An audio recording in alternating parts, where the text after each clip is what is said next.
આગળ વાત કરીએ તો ખેડામાં શિક્ષણ સમાજને શર્મસાર કરતી ઘટના સામે આવી છે। શિક્ષક શૈલેષ રાઠવાએ વિદ્યાર્થીની સાથે આચર્યું દુષ્કર્મ।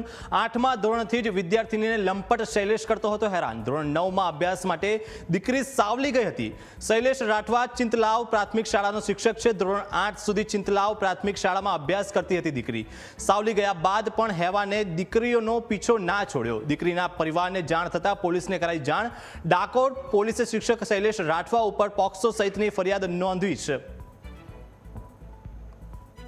ડાકોર પોલીસ સ્ટેશનની અંદર એક ફરિયાદ રજીસ્ટર થયેલ છે।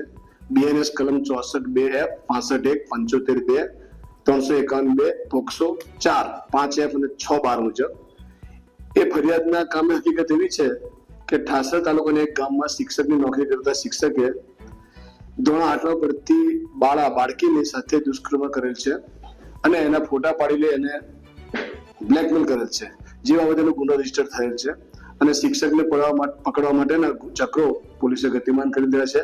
આરોપીને પકડવા માટે તમામ પ્રયત્નો ચાલુ છે। શાળાના પ્રિન્સિપાલને મળ્યા તો શિક્ષક જે છે તે છેલ્લા 10-12 દિવસથી રજા ઉપર છે અને એના જે વતનનું ગામ છે ત્યાં તપાસ ચાલુ કરવામાં આવેલ છે।